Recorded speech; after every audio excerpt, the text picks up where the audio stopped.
Kisah Nabi Soleh alaihi salam dan unta dari Allah. Apakah kalian masih ingat akan kisah kaum Ad yang hidup pada masa Nabi Hud alaihi salam? Mereka menempati daerah yang indah dan subur. Setelah Allah menurunkan azab, daerah itu pun hancur dan rata dengan tanah. Waktu terus berlalu. Saat ini, daerah itu telah kembali subur ditempati oleh kaum Samud. Sama seperti kaum Ad, kaum Samud juga dikaruniai banyak kelebihan. Mereka pandai dalam mengolah tanah pertanian dan peternakan. Setiap tahun, hasil panen mereka selalu melimpah. Semua ternak terawat dengan baik sehingga mampu menghasilkan daging dan susu yang banyak. Kehidupan mereka sungguh nyaman dan makmur. Ada satu kelebihan lagi yang diberikan oleh Allah SWT kepada kaum Samud, yaitu keahlian dalam memahat batu dan gunung-gunung. Mereka menyusun batu menjadi rumah yang sangat indah. Mereka juga mampu memahat gunung dan membentuknya menjadi gedung-gedung yang megah. Dengan keahlian yang istimewa ini, kaum Samud semakin makmur dan berjaya. Segala kenikmatan dan kelebihan itu membuat kaum Samud merasa sombong. Mereka bahkan berani menciptakan Tuhan. Mereka memahat patung-patung gagah dan rupawan di dinding dan di gunung-gunung, kemudian menyembahnya sebagai Tuhan. Ya Tuhan kami yang agung, limpahkanlah kekayaan dan kejayaan kepada kami untuk selamanya. Kaum Samud menganggap harta adalah segalanya. Mereka kerap mengadakan pesta besar, berjudi, dan mabuk-mabukan. Sebagian besar dari mereka telah menyimpang dari ajaran yang benar. Mereka juga sering sekali berbuat kasar kepada para pelayan, budak, ataupun orang-orang yang lebih miskin. Cepat bawakan minumanku, kamu sangat lambat. Pada suatu hari, mulai tersebar kabar tentang seorang pemuda yang mengaku sebagai utusan Tuhan. Apakah kau kenal dengan Soleh? Aku dengar dia mengaku sebagai utusan Tuhan. Sebenarnya, Soleh memang orang yang cerdas. Apakah kau akan percaya begitu saja pada semua yang dikatakan oleh Soleh? Perdebatan pun terjadi di antara kedua orang itu. Nabi Soleh berasal dari keluarga yang terpandang. Dia dikenal sebagai orang yang cerdas, gesit, baik hati, dan ramah kepada siapa saja. Semua orang dari kaum Samud menghormatinya.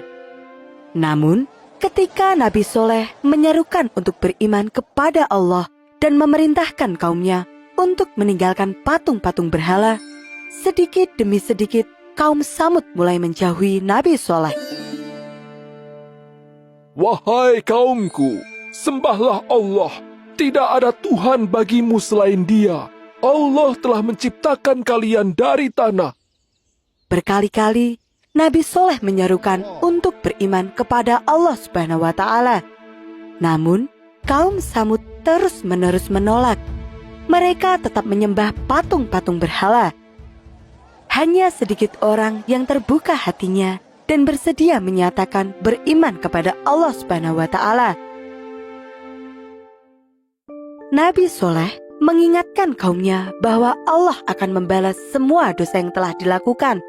Nabi Soleh berkata, Karena itu, mohonlah ampunannya atas dosa-dosa kalian yang telah lalu.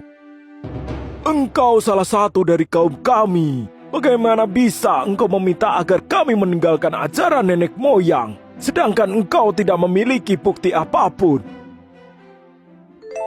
Bagaimana jika aku memiliki bukti?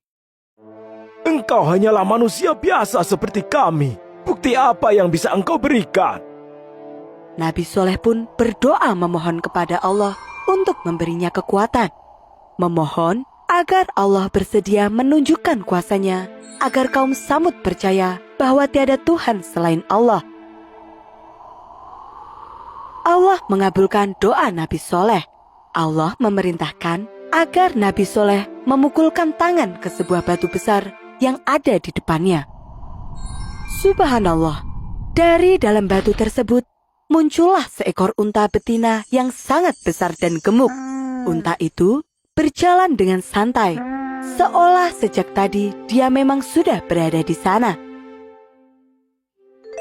Dari mana datangnya unta itu?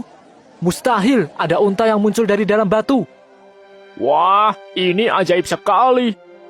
Berarti apa yang selama ini dikatakan olehnya memang benar. Dia benar-benar utusan Allah. Kaum Samud tertegun kagum pada apa yang mereka lihat. Mereka semua menjadi saksi atas kuasa Allah Subhanahu wa Ta'ala. Hai kaumku, inilah unta betina dari Allah, mukjizat yang menunjukkan kebenaran untuk kalian. Karena itu, biarkanlah unta ini makan. Nabi Soleh kemudian meninggalkan unta betina itu dan membiarkannya bebas bergerak kemana saja. Sebelum pergi, Nabi Soleh berkata bahwa siapa saja yang mengganggu unta itu akan mendapatkan hukuman dari Allah Subhanahu wa Ta'ala. Setelah peristiwa tersebut, sebagian dari kaum Samud mulai berubah pikiran. Mereka mendengarkan dakwah Nabi Soleh dengan baik dan menyatakan diri akan meninggalkan patung-patung berhala itu dan beriman hanya kepada Allah. Perubahan sikap masyarakat ini membuat para pemimpin kaum Samud merasa khawatir. Aku harus menghentikan dia sebelum pengikutnya bertambah banyak. Para pemimpin kaum Samud mengadakan pertemuan. Untuk menghentikan Nabi Soleh, mereka harus menghilangkan bukti mukjizatnya agar masyarakat tidak lagi berubah pikiran. Maka, mereka memutuskan untuk membunuh unta itu. Ada 2 pemuda yang bisa melaksanakan tugas penting ini. Mereka pasti mau menuruti perintahku. Kata Syahduk bin Imahya, salah satu wanita yang paling kaya. Syahduk bin Imahya mengutus 2 orang pemuda, yaitu Musyada bin Muharij dan Gudar. Kemudian, kedua orang ini mengajak 7 teman-teman mereka untuk membantu. Pada hari yang telah ditentukan, mereka pergi ke padang rumput. Lihat, unta itu menuju ke mata air. Begitu dia minum, aku akan melepaskan anak panahku. Kalian bersiaplah untuk membunuhnya begitu unta itu terjatuh. Panah dilepaskan dan tepat mengenai kaki si unta. Unta itu pun terjatuh. Selanjutnya, Gudar berlari maju dan langsung menikam perut si unta hingga mati. Setelah memastikan unta itu benar-benar mati, mereka pun bersorak gembira. Hore, tugas kita selesai. Nyonya Saduk pasti akan memberikan imbalan uang yang sangat banyak kepada kita. Nabi Soleh merasa sedih melihat untanya mati. Lalu, Nabi Soleh berkata bahwa azab dan hukuman dari Allah akan datang kepada mereka, kecuali mereka bertaubat. Namun, kaum Samud tetap saja menolaknya. Hai Nabi Soleh, untamu telah kami bunuh. Apakah kali ini kamu benar-benar bisa membuktikan hukuman dari Tuhanmu itu? Sesuai yang dijanjikan oleh Allah, hukuman pun diturunkan. Pagi hari, ketika dari tidur, wajah mereka berubah menjadi kuning. Pada hari kedua, wajah mereka berubah menjadi merah. Dan pada hari ketiga, berubah menjadi hitam. Saat itulah Allah memerintahkan agar Nabi Soleh dan para pengikutnya pergi meninggalkan kota mereka. Pada hari keempat, seluruh langit tertutup awan gelap dan petir menyambar dengan dahsyat. Bumi bergetar hebat hingga merobohkan semua bangunan yang ada. Sesaat kemudian, batu-batu besar seolah berjatuhan dari langit.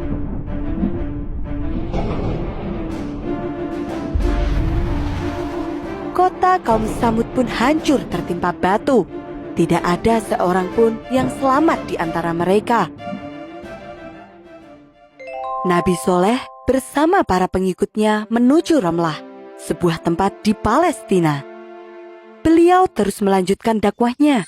tidak pernah berputus asa untuk mengajak umat manusia kembali ke agama yang benar dan menyelamatkan mereka semua dari godaan iblis yang masih terus berusaha menggoda manusia.